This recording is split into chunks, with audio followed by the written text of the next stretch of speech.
देवाचे द्वारी उभा क्षण भरी तेने मुक्तिचारे साधिल्या. हरिमुखे म्हणा पुण्याची गणना कोण करी. प्रस्तुत दत्त प्रसंगी कीर्तन रूपे सेवेकरता निवडलेला अभंग. कैवल्य साम्राज्य चक्रवर्ती साधकांच्या मायबाप माऊली महावैष्णव विश्व माऊली ज्ञानोबरांचा गोड असणारा हा 4 चरणांचा अगदी बसलेल्या सर्व मंडळींच्या पाठांतरातला असणारा परिचयाचा असणारा हरिपाठ या ग्रंथातील पहिल्या क्रमांकाचा अभंग जमलेल्या सर्व संत मायबापांच्या सेवेकरता निवडलेला आहे. विठ्ठल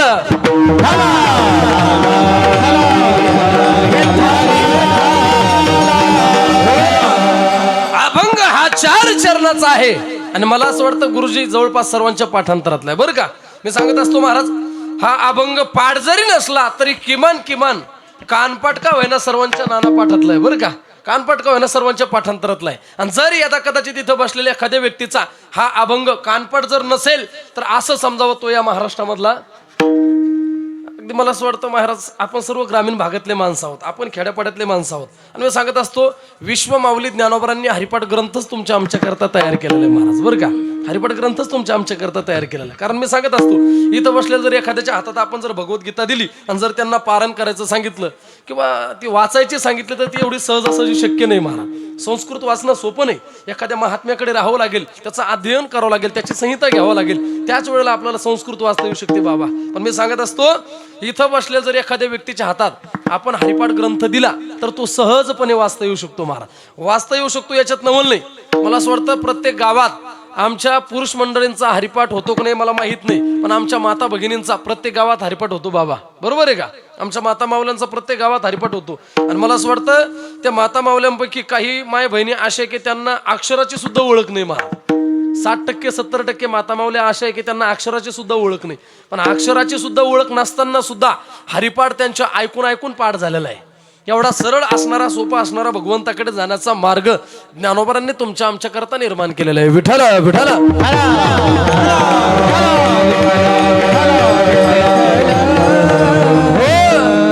महाराज वर्णन करतात माझ्या विश्व माऊली ज्ञानोबरांचं जीवन हे वारकरी संप्रदायासाठी मला असं वाटतं पाया म्हणून शोभणार आहे. गोड असणारं वर्णन आलेलं आहे. ज्ञानदेवे रचिला पाया उभारिले देवालया. विश्व माऊली ज्ञानोबरांचं जीवन हे वारकरी संप्रदायासाठी पाया म्हणून शोभणार आहे. तर तुका झाला शे कळस. तुकोबरांचं जीवन हे कलश स्थानी विराजमान आहे. आता काही साधक ज्ञानोबरांना प्रश्न करतात माऊली आम्हाला सांगा आम्हाला जर ते मोक्ष प्राप्त करून घ्यायचा असेल तर नेमकं आम्हाला काय करावं लागेल, कोणती साधना करावी लागेल. आमच्या जीवनात आम्हाला ते मुक्त्या 4ही प्रकारचे मोक्ष त्या ठिकाणी प्राप्त होतील. त्यावेळेस ज्ञानोबा वर्णन करतात जर तुम्हाला ते मोक्षाची प्राप्ती करायची असेल तर आयुष्यात एकच करा. काय करा, त्या भगवंताच्या द्वारामध्ये क्षणभर उभे राहा. जर तुम्ही त्या देवाच्या दारामध्ये क्षणभर उभे राहिले तर ते 4ही प्रकारचे मोक्ष तुमच्या जीवनात तुम्हाला प्राप्त झाल्याशिवाय राहणार नाही. मग 4 प्रकारचे मोक्ष कोणते सर्वांना माहिती महाराज. पहिल्या क्रमांकाचा समीपता, सलोकता, स्वरूपता आणि सायुज्यता. समीपता देवाच्या जवळ, सलोकता ज्या ठिकाणी देव राहतात ते लोक, स्वरूपता देवासारखं स्वरूप ते कंसाला प्राप्त झालं होतं आणि सायुज्यता देवासारखं होणं, देवच होणं पुतण्याला प्राप्ती झाली होती. मला असं वाटतं हे 4ही प्रकारचे मोक्ष तुमच्या जीवनात तुम्हाला तेव्हा प्राप्त होतील जेव्हा तुम्ही त्या भगवंताच्या द्वारामध्ये क्षणभर उभे राहाल. महाराज वर्णन करतात देवाची द्वारी उभा क्षण भरी आणि तेने मुक्तिचारी साधिल्या. विठ्ठल विठ्ठल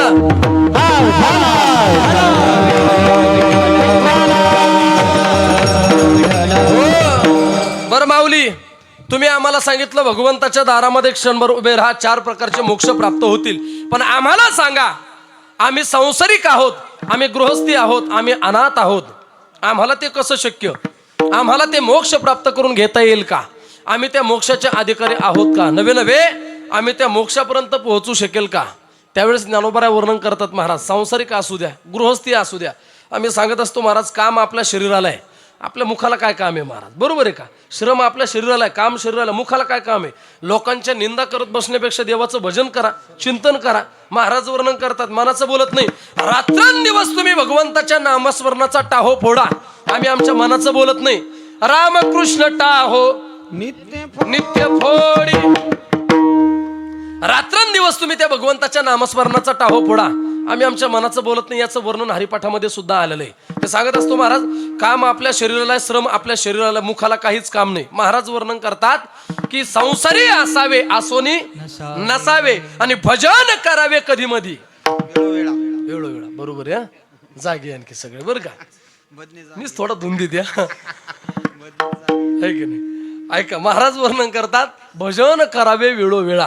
ते मला असं वाटतं महाराज, संसारात असून सुद्धा आपण देवाचं चिंतन करू शकतो. असू द्या संसारिक महाराज, काही अडचण नाही. कामामध्ये काम, काही म्हणा राम राम, जाईल भवश्रम, सुख होईल दुःखाचे. किंवा महाराज वर्णन करतात, संसारामध्ये असून तुम्ही देवाचं चिंतन करू शकता. आम्ही आमच्या मनाचं बोलत नाही, तर याला वेद आणि शास्त्र सुद्धा हातवर करून अनुमती देत आहेत.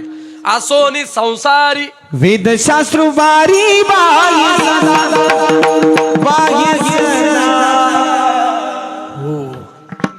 बरोबर प्रमाण दिलं गुरुजींनी, पण प्रस्तावना चालू आहे बरं का गुरुजी, काहीच अडचण नाही. आवाज आहे महाराज, आवाजाची बादशाह माणसं आहे बरं का, काही विशेष नाही. महाराज वर्णन करतात, गोड प्रमाण दिलं गुरुजींनी. वेद शास्त्र उभारी बाई ह्या सदा, वेद आणि शास्त्र हातवर करून सांगते. तुम्ही संसारिक असलं तरी चालेल, तुम्ही गृहस्थी असले तरी चालेल, तुम्ही अनाथ असले तरी चालेल, पण भगवंताने जे मुख दिले, जे तोंड दिले, जी जीभ दिली, ती त्याचं चिंतन करण्याकरता दिलेली. म्हणून या मुखाने त्या देवाचं चिंतन रात्रंदिवस घडलंच पाहिजे.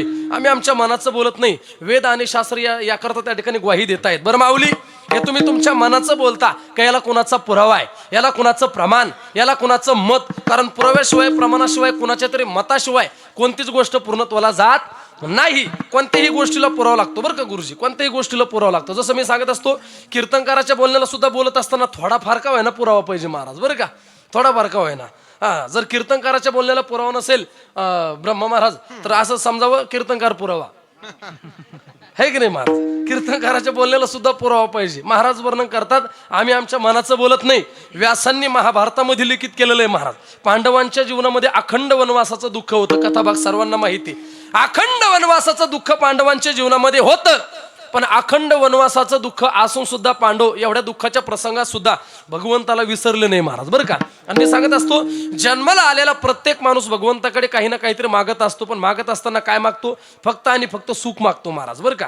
मज लागी दुःख व्हावे ऐसे कोणी भावे न जीवे. आपल्या पदरामध्ये दुःख पडावं, आपल्या वाट्याला दुःख यावं, आपलं जीवन दुःखाला कारणीभूत ठरावं, असं कोणत्याच माणसाला वाटत नाही महाराज. प्रत्येकाला वाटतं खऱ्या सुखाची प्राप्ती आपल्या आयुष्यामध्ये आपल्याला व्हावी, खरं सुख आपल्या पदरामध्ये पडावं, अशी अपेक्षा प्रत्येकाच्या अंतकरणामध्ये आहे. पण महाराज वर्णन करतात की या जगामध्ये एक माता होऊन गेली, तिचं नाव आहे कुंती माता. भगवंताकडे दुःख मागितलं महाराज.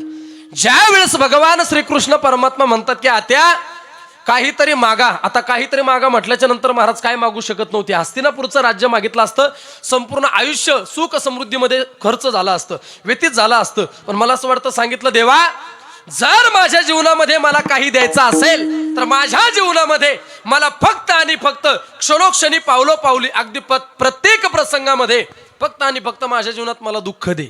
कारण का, तर माणसाला देवाचं स्मरण सुद्धा दुःखामध्ये होतं महाराज, बरोबर आहे का. माणसाला देवाचं स्मरण सुद्धा बाबा दुःखामध्ये होतं, सुखामध्ये देवाचं स्मरण होत नाही. बघा तुम्हाला आता यंदाचा जो काळ होता, मला असं वाटतं देवासारखी आठवण यंदाच्या काळामध्ये कुणालाच आली नसेल महाराज.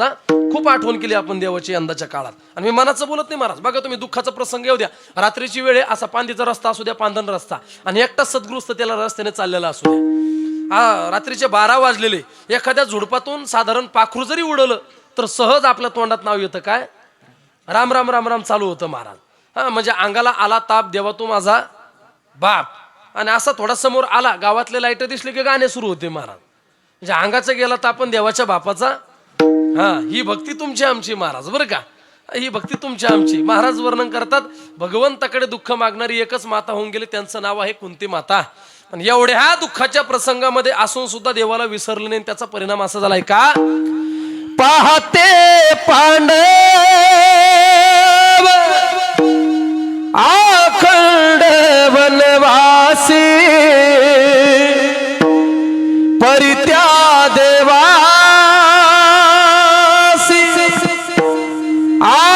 आठविती,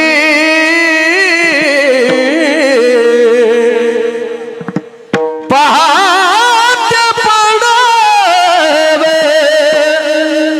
अखंड